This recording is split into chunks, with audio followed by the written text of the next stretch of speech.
Here's the dirty little secret about being rich. It's not about the money. It's about the way people see you. The way you see yourself. Fuck money. I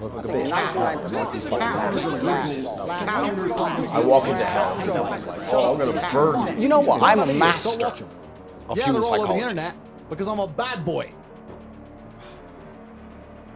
Andrew, you need to be more misogynistic. This woman just spilled my coffee. Bitch! If you have been anywhere near the internet in the past month, you have probably seen this guy spouting some bigoted nonsense on a poorly edited video. Bonus points if that video also included Minecraft parkour in the background for some inexplicable reason. This bald bag of aggressive insecurity is Andrew Tate, a self-proclaimed playboy and a multi-millionaire with strong opinions on almost everything. This simply charming gentleman has been mired in controversy since becoming a D-list celebrity, thanks to his kickboxing career and a brief stint on the reality TV show Big Brother. So I know I'm the most intelligent person in this house. I know I'm the most capable person in this house.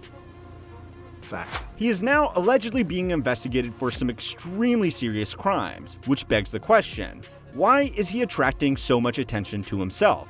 Well, as with most overly confident men on the internet, it's all part of an elaborate scheme to separate gullible people from their money. Let me be clear, this is not a good man, but the way he has used social media to completely dominate a very profitable market is incredibly impressive. He's become the most searched person on the internet, beating out the likes of Kim Kardashian, Taylor Swift, and Donald Trump. Now, while I'm sure most of these searches were mostly from people trying to figure out who this dude is that keeps popping up on their social media feeds, that is still a serious amount of attention, and in today's world, attention is as good as currency. But what makes this guy special? The internet is full of men spewing strong and often horribly misguided opinions, so while he takes these antics to the extreme, that's not going to do it alone. The, quite frankly, brilliance of his scheme actually comes from how he makes most of his money. I became a different kind of guy than my father. I became a con artist. For real. From the feet up. Always gonna survive, no matter what. Before he was clogging up your TikTok feed, Tate made a living by running a series of morally questionable adult businesses. With this money, he was able to fund a lifestyle of fast cars, big houses, and attractive women. The sort of stuff that is broadly appealing to just about every guy on the internet. With this flashy lifestyle, he did what many others did and started selling courses on how you too could be a multi-million-dollar playboy just like him. Access to his program, Hustlers University, is $50 per month, and it gives members a range of courses on mostly how to start different businesses, in the typical crypto, copywriting, Amazon FBA genres, but it also includes a bit of networking advice for a bit of variety. These courses are handled by coaches that are supposedly experts in their particular niche. I can't comment on the overall quality of the course because I refuse to give this man any money, but the general consensus is that they are fine, but no better than what you could get on the internet for free. This is still nothing special. Selling courses that people could get for free is how most fake internet gurus make their money. If you watched my video from 2 months ago, you will even know that similar characters like Dan Locke, Ty Lopez, and Grant Cardone intentionally act like douchebags too because they know that it attracts attention. But where these old-fashioned internet hustlers try to draw the attention back to their own social media accounts, Tate mostly does away with that. How many people would watch a Tate speech of me just drinking coffee? One of the only courses that Tate offers in his program with a $0 starting capital requirement is affiliate marketing. Basically, getting people's attention on social media in order to advertise a product to your audience. Now, there is nothing wrong with affiliate marketing. I do it here on this channel, and it's what let me quit my job as an investment banker to do YouTube. So long as you are honest and transparent about your ads and you are promoting a good product, affiliate marketing is great business, and it's the reason why you can enjoy so much free content on the internet. Somebody has got to pay for Mr. Beast's Lamborghinis. The problem with affiliate marketing is that it's hard to get started. It might require zero startup capital, but that just means that the barriers to entry are non-existent, and hence, the competition is fierce. As someone who now makes content on the internet, let me tell you that getting attention is hard work. Even with an established audience, a professional production team, and years of industry experience on the topics I talk about. Someone starting out needs a good amount of talent and an incredible amount of luck to accrue an audience which would be able to support even a modest income with affiliate marketing alone. Tate very obnoxiously, but not incorrectly, points out that most people taking his course probably don't have the charisma or skill set needed to create compelling enough content to run a successful affiliate marketing business. Even if they did, most of them would not be lucky enough to gain a platform anyway. You're f***ing broke. You're all broke. As long as you identify and accept that you're broke because you're not on my level, then we must work out why. So he proposes an easier solution. Instead of his students creating their own content, they can just use his.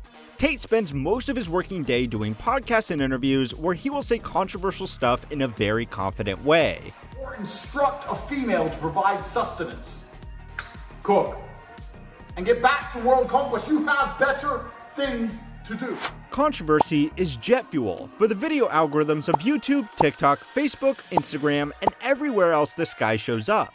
Tate not only lets people use his content, he encourages it, because he knows it builds his personal brand. Now, instead of just one account vying for attention on your social media feed, there are hundreds of thousands all posting variations of the same stuff. Most of them will get buried, but even if only 1% of 1% of all the videos that his swarm of followers post go viral, it is still enough for him to get in front of more eyeballs than the traditional influencers that focus everything on their own accounts. Tate offers referral bonuses for everybody that signs up to his program using the links in these videos' descriptions. The very same program where New Hustlers University members can learn how to repost his content with affiliate links as well. Beyond the obvious recruiting of people who can recruit more people, this has a lot in common with multi-level marketing companies. How is this not a pyramid scheme? Alright, let me explain it again. One of the big appeals of traditional multi-level marketing companies like Amway or Herbalife is that they offer users the opportunity to start a business without needing to develop a product or marketing strategy of their own. They just use the company's range of existing products and focus on selling it to as many people as they can. MLMs are all kinds of terrible and overwhelmingly attempt to appeal to women. But Tate has taken some of their most outwardly attractive properties and turned it into a surprisingly effective way to market himself. People trying to make a living using his all-inclusive affiliate marketing system don't need to worry about investing thousands of dollars into video creation equipment, developing a brand, or even finding a company to market for, because they have everything they need right out of the box.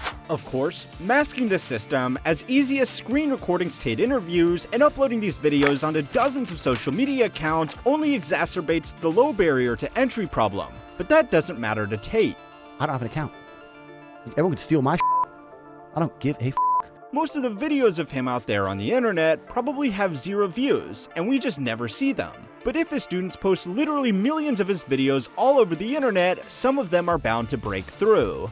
The students that were lucky enough to have those breakthrough videos will probably make some decent money for themselves and be held up as proof that the system works. But of course, the majority that inevitably fail will be shamed into silence by a system that is built around being a winner at all costs. Typical fake gurus know that any attention is good attention, because it's better to get money from 1% of a million viewers than it is to get money from 100% of 1,000 viewers. Tate just takes this to the next level, and aims to get 1% of 1% of a billion viewers, which is currently making him around $5 million a month. It's hard to feel overly sympathetic for someone to see a man like Andrew Tate and think to themselves that this is the kind of person that I want to learn to be like. I have failed you. This guy is a douche, and anybody that wants to be like him probably doesn't have the best moral compass. But I do understand it. For better or worse, men have been brought up with the idea that their value is tied to this primal idea of making money, finding a partner, and raising a family. That is something that is not possible for many people in today's society, and particularly men are feeling left behind by a world where they can't live the type of life that they think they are supposed to. Along comes a bombastic figure like Tate that says that these problems are easy to fix. If you don't believe in depression, you can't become depressed. They might not agree with everything that he's saying, but he keeps on showing up, and maybe some things he says are not totally ridiculous. If you really pay attention to Tate, which I don't recommend that you do by the way, you will notice that a lot of what he says is completely contradictory. He will talk about how rich people are pathetic in the same interview where he will call someone pathetic for not being rich. He will talk about you being your own boss while directing you to do his marketing for him in exchange for a small slice of profit in the form of an affiliate commission. And he will boast about his playboy lifestyle while lamenting the breakdown of family values in modern society. Some might say that this is just because most of what he says is totally incoherent dribble, but I am not so sure. If he has strong opinions about everything, then he will inevitably have a strong opinion that you yourself share. Tate is obviously a smart guy that has found an easy exploitable market. And perhaps the greatest trick he is pulling is making you think exactly this line to yourself: this guy is a douche. But he does have a good point here. That thinking eventually turns into, this guy is a horrible person, but maybe I should stop feeling sorry for myself. This guy is probably a fraudster, but I would still really like to know how he runs his business. Now, if you want to learn how the